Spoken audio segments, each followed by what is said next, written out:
Hi hello எல்லோரும் நல்லா இருப்பீங்கன்னு நினைக்கிறேன். இன்றைக்கான வீடியோவில் வந்து ரொம்ப இன்ட்ரெஸ்டிங்கான பார்ட்டை பற்றி தான் பார்க்க போகிறோம். என்னன்னாக்கா நம்ம புறாக்களை எப்படி பேர் பண்ணலாம், எந்த மாதிரி பேர் பண்ணோம்னாக்கா ஒரு 85% to 90% வந்து ஒரு நல்ல சிக்ஸை எப்படி வந்து எடுக்கலாம் அப்படின்றத பற்றி தான் பார்க்க போகிறோம். இது வந்து ரொம்ப இன்ட்ரெஸ்டிங்கான டாபிக். ஏன்னு வந்து பார்த்தீங்கன்னாக்கா, நம்ம வீட்டில் பறந்த புறாவாக இருக்கட்டும், இல்லை நம்ம வெளியிலேருந்து வாங்கி நம்ம பேர் பண்ண புறாவாக இருக்கட்டும், எல்லாமே வந்து இந்த சிக்ஸு எப்படி பறக்குது, என்ன மாதிரி ஸ்டைலில் பறக்குது அப்படின்றத பார்க்குறதுக்கு எல்லாருமே ஈகராக இருப்போம். ஸோ அதனால தான் வந்து இது ரொம்ப இன்ட்ரெஸ்டிங்கான பார்ட்டு. ஸோ முடிஞ்ச அளவுக்கு ஸ்கிப் பண்ணாமல் ஃபுல்லாக பாருங்கள். அப்போ தான் வந்து நான் சொல்லக்கூடிய விஷயம் உங்களுக்கும் புரியும். இப்போ வந்து நம்ம புறாக்களை வந்து பேர் பண்ண போகிறோம் அப்படின்னாக்கா ரொம்ப முக்கியமான விஷயம் இந்த பிளட் லைனுன்ற விஷயந்தான். பிளட் லைன் அப்படின்னாக்கா இப்போ ஒரு மேல் நம்ம சூஸ் பண்ணக்கூடிய மேலோ இல்லை ஃபீமேலு, அதோடைய பேரண்ட்ஸ் என்ன மாதிரி பறந்துருக்கு, டோர்னமெண்ட்டுக்கு பறந்துருக்கா, இல்லைனாக்கா இல்லை நார்மலாகவே புறா நல்லா பறந்துருக்கா.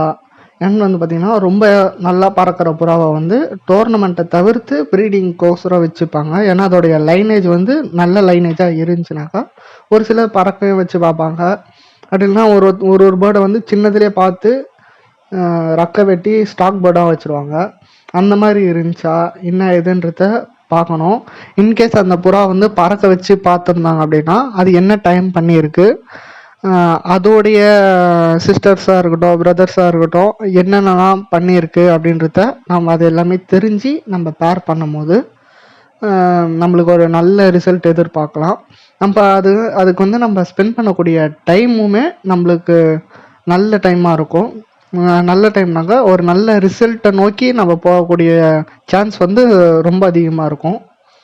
ஏன்னு வந்து பார்த்தீங்கன்னாக்கா இப்போ நம்ம வெளியிலேருந்து மார்க்கெட்லேருந்து புறா எடுத்திருப்போம், ரொம்ப விலை கொடுத்துமே எடுத்து பேர் பண்ணி நம்ம ரிசல்ட் கிடைக்காம போகிறதுக்கு வாய்ப்பு ரொம்ப அதிகம். ஸோ இந்த மாதிரி நீங்கள் பிளட் லைன் எல்லாமே நோட்டீஸ் பண்ணி நீங்கள் பேர் பண்ணும்போது இதோடைய சக்ஸஸ் ரேட் வந்து ரொம்ப அதிகம். அதனால தான் சொல்கிறேன், இந்த மாதிரி பிளட் லைனை நீங்கள் சூஸ் பண்ணி பேர்டு எடுக்கும் போது நல்லாயிருக்கும். அதேமாரி இப்போ இங்கே வந்து ஒரு சிலர் டவுட் இருக்கும், எல்லோ ஐசைனில் வந்து இது கர்ணப்புறான்னு சொல்லுவாங்க. அப்புறம் அந்த புல் ஐசைன் பிளாக் கலரில் இருக்கும் கண்ணு, அதுவுமே கர்ணப்புறான்னு சொல்லுவாங்க. ஆக்சுவலி அந்த மாதிரி புறாக்கள் இருக்குது, நம்மக்கிட்டேயுமே புறாக்கள் இருக்குது. இப்போ வந்து ஒரு எல்லோ ஐசைனில் பேர்டு இருக்குனாக்கா அதுக்கு சூஸ் பண்ணக்கூடிய பேரு ஒரு நல்ல பிளட் லைனாகவும் இருக்கணும். அதேமாரி நல்ல சுத்தமான வெள்ளிக்கண்ணு ஃபுல் ஒயிட்டில் இருக்க மாதிரி ஒரு பேர்டு நம்ம சூஸ் பண்ணி பேர் பண்ணும் போது அதுக்கு வரக்கூடிய சிக்ஸு வெள்ளிக்கண்ணில் வரதுக்கான வாய்ப்பு ரொம்ப அதிகமாக இருக்குது. இப்போ ஒரு 4 செட் ஆஃப் சிக்ஸ், அதாவது 2 ஜோட்டு புறா எடுக்கிறோம் அப்படின்னாக்கா ஒரு ஜோட்டு கண்டிப்பாக எல்லோ ஐசைனில் தான் வரும்.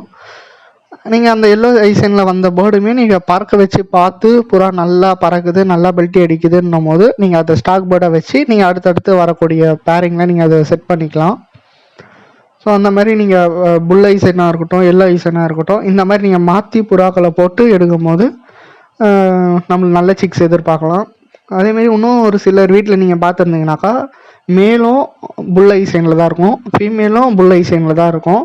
ஆனால் பேர் பண்ணியிருக்காங்க, ஏன் அந்த மாதிரி பேர் பண்ணியிருப்பாங்கன்னு வந்து பார்த்தீங்கன்னாக்கா ஒன்று அந்த மேலோடைய லைனேஜோ இல்லை ஃபீமேலோட லைனேஜோ வந்து பார்த்தீங்கன்னாக்கா இந்த மாதிரி வெள்ளிக்கண்ணு லைனேஜில் இருந்திருக்கும்.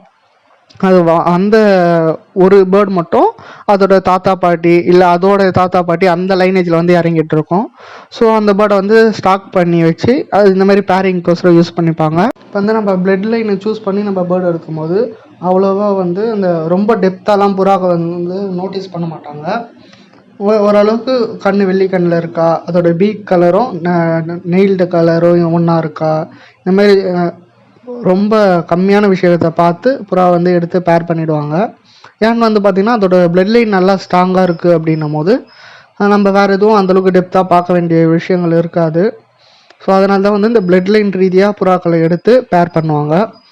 இப்போ வந்து பார்த்திங்கன்னா இப்போ ஒரு பிகினர் ஒரு சில விஷயத்த பார்த்து பேர் பண்ணால் எப்படி நல்லாயிருக்கும் அப்படின்றத பற்றி வீடியோ தான் இது.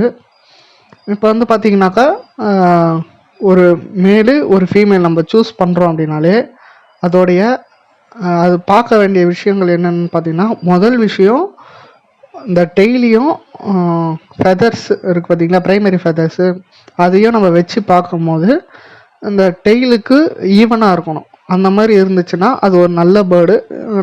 இப்போ நம்ம ஏரியாவுக்கு ஏன்னா வந்து பார்த்திங்கன்னா பக்கத்தில் ஏரி இருக்குது. ஸோ இந்த மாதிரி இருந்தாக்கா புறா வந்து நல்லா பறக்குது. செகண்டரி ஃபெதர்ஸ் ஸ்டார்ட் ஆகிற இடம் இருக்கும் பார்த்திங்களா, அந்த இடுப்பு சைடு, அந்த சைடில் வந்து புறாக்கள் வந்து கேப் இல்லாமல் நல்லா க்ளோஸராக இருக்க மாதிரி பார்த்து எடுத்துக்கோங்க. அதுக்கு அடுத்த விஷயம் வந்து பார்த்திங்கன்னா, பீக்கும் நெயிலும் சேமாக இருக்கணும். இப்போ ஒயிட் கலர் பீக்குனாக்கா ஒயிட் கலர் நெயில், இல்லை பிளாக் கலர் பீக்குனாக்கா பிளாக் கலர் நெயில் இருக்கிற மாதிரி பார்த்துக்கணும். அதுக்கு அடுத்தது வந்து பார்த்திங்கன்னா, இந்த நெஞ்சு சைடு அதில் வந்து பார்த்திங்கனாக்கா ரொம்ப ப்ராடாக இருக்கக்கூடாது, ஓரளவுக்கு நார்மலாக இருக்கணும். நார்மலாக இருந்து இந்த ஆப்பிள் பவுண்டுன்னு சொல்லுவாங்க, அந்த மாதிரி நம்ம கை வைக்கும் போது தனியாக வந்து நெஞ்சு அடிபடக்கூடாது.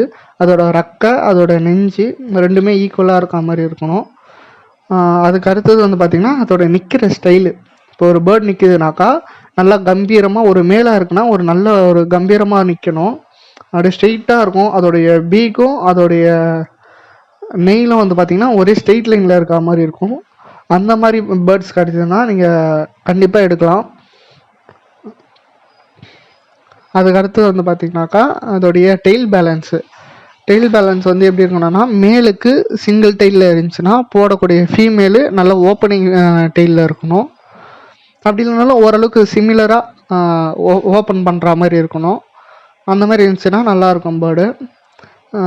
அதுக்கு அடுத்த விஷயம் வந்து பார்த்திங்கன்னா, இந்த லப்பன்னு சொல்லுவாங்க, இந்த கண்ணை தாண்டி மேலே ஒரு மாதிரி ஒயிட் கலரில் இருக்கும். இது நல்லா திக்காக இருக்கும், ப்ராடாக இருக்கும். அந்த மாதிரி இருக்க போர்ஷன் வந்து நல்லா இருந்துச்சு அப்படின்னாக்கா அதுக்கு பறக்கக்கூடிய நேரம் வந்து லாங் டைம் பண்ணக்கூடிய பேர்டாக இருக்கும் அது. ஸோ அந்த மாதிரியும் நீங்கள் எடுத்திங்கனாக்கா நமக்கு நல்ல ரிசல்ட் இருக்கும். அதுக்கு போடக்கூடிய ஃபீமேல் வந்து ஒரு நல்ல பறவைலையும் இருக்கணும். அதுக்கு அதே மாதிரி அடியும் நல்லா தெளிவாக இருக்க மாதிரி நம்ம பார்த்து எடுத்தோம்னாக்கா அதுக்கு வரக்கூடிய சிக்ஸோடைய பல்ட்டியாக இருக்கட்டும், பறவையாக இருக்கட்டும், ரொம்ப அருமையாக இருக்கும். ஆனால் அந்த மாதிரி அவ்வளோ சீக்கிரத்தில் கிடைக்காது. இன்கேஸ் கிடச்சிது அப்படின்னாக்கா நீங்கள் பார்த்து நீங்கள் பேர் பண்ணி எடுத்திங்கன்னா அதுக்கு வரக்கூடிய சிக்ஸ் வந்து ரொம்ப நல்லாயிருக்கும். ஸோ அவ்வளோதான் இந்த வீடியோ. இதுக்கடுத்து நம்ம அதோடைய ஐ சைனு, அதோடைய ஃபெதர்ஸை பற்றி இதுக்கப்புறம் வரக்கூடிய வீடியோஸில் அப்லோட் பண்ணுவோம். மறக்காமல் பாருங்கள்.